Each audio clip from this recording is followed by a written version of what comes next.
یعنی گناہوں کی معافی کا ذریعہ ہے، گناہ معاف ہونا۔ حدیث میں ہے کہ آپ نے فرمایا جس نے غسل کیا پھر جمعے کے لیے حاضر ہوا، پھر اس کے مقدر میں جتنی نفل نماز تھی پڑھی، یعنی مسجد میں آ کے مسجد کے نفل پڑھے، ویسے پڑھے، پھر خاموشی سے خطبہ سنتا رہا حتیٰ کہ خطیب اپنے خطبے سے فارغ ہو گیا، پھر اس کے ساتھ نماز پڑھی، اس کے اس جمعے سے لے کر دوسرے جمعے تک کے گناہ بخش دیے جاتے ہیں، اور مزید 3 دنوں کے بھی۔ رسول اللہ صلی اللہ علیہ وسلم نے فرمایا جس نے جمعہ کے دن غسل جنابت کیا پھر نماز کے لیے چلا گیا تو گویا اس نے 1 اونٹ کی قربانی کی، اور جو شخص دوسری گھڑی میں چلا تو گویا اس نے 1 گائے کی قربانی کی، اور جو تیسری گھڑی میں چلا تو گویا اس نے 1 سینگ والے دمبے کی قربانی کی، اور جو چوتھی گھڑی میں چلا تو گویا اس نے 1 مرغی کی قربانی کی، جو 5ویں گھڑی میں چلا تو گویا اس نے 1 انڈا اللہ کی راہ میں دیا۔ اور جب امام خطبے کے لیے نکل جاتا ہے تو فرشتے ذکر سننے کے لیے حاضر ہو جاتے ہیں، یعنی وہ لکھنا بند کر دیتے ہیں۔ یہ ایکسٹرا ریوارڈ ہے نماز وغیرہ کے علاوہ، صرف جلدی جانے کا ریوارڈ ہے یہ فرشتوں کا حاضری لگانا، کیونکہ فرشتے یہ حاضری لگاتے رہتے ہیں۔ جب امام خطبے کے لیے نکل جاتا ہے تو وہ اپنے دفتر لپیٹ دیتے ہیں اور ذکر کو یعنی خطبے کو غور سے سننے لگتے ہیں۔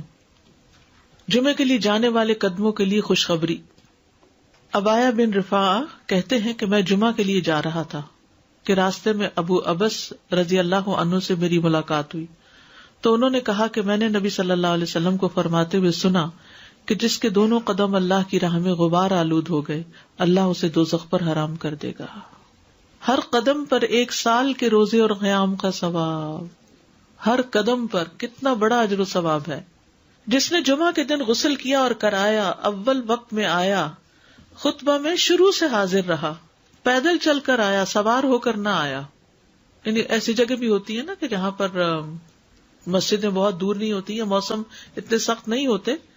اب تو پارکنگ بھی کافی دور دور جمعے کے دن کرنی پڑتی ہے، تو وہ جو قدم چلے جا رہے ہیں نا اس پہ خوش ہو جایا کریں۔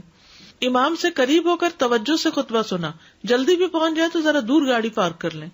اور خطبے کے دوران فضول حرکت نہ کی، اسے ہر قدم کے بدلے 1 سال کے عمل یعنی 1 سال کے روزے اور اس کے قیام کا ثواب ملے گا۔ یہ پرائرٹی ہے نا،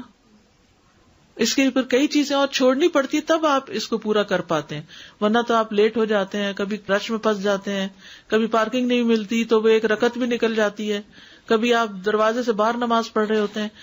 یعنی کہ اجر کمانا ہے تو پھر وقت پر آنا ہے۔ جمعہ کے دن 5 کام کرنے والے کے لیے خوشخبری۔ جو آدمی ایک دن میں 5 امور پر عمل کرے گا اللہ اسے جنت والوں میں لکھ دے گا، اور وہ کیا ہے؟ مریض کی تیمارداری کرنا، جنازے میں شریک ہونا، دن کا روزہ رکھنا، جمعہ کے دن نماز کے لیے نکلنا، اور غلام آزاد کرنا۔ اب اس میں یہ کہ یہ 5 کام جمعے کے دن ہی ہو سکتے ہیں، اور لیکن جمعے کے دن کا اکیلا روزہ رکھنا منع کیا گیا، یعنی اگر کسی کا جمعرات کے ساتھ کا اکٹھا یا ہفتے کے ساتھ کا روزہ ہے، کوئی قضا رکھ رہا ہے یا ویسے ہی کوئی کفارے وغیرہ کے بھی رکھ رہا ہے، اچھا اس دن صدقہ خیرات کرنا بھی عام دنوں کے مقابلے میں زیادہ اجر و ثواب کا باعث ہے، تو انسان جمعے کے دن کی نا کچھ اس طرح کی پلاننگ کرے کہ اس دن خاص صدقہ بھی کرے اور نہائے دھوئے بھی اور ساری زیب و زینت اور پھر تیار ہو اور گھر بھی صاف ستھرا کرے، یہ کہ اہتمام نظر آئے کہ آج جمعہ کا دن ہے۔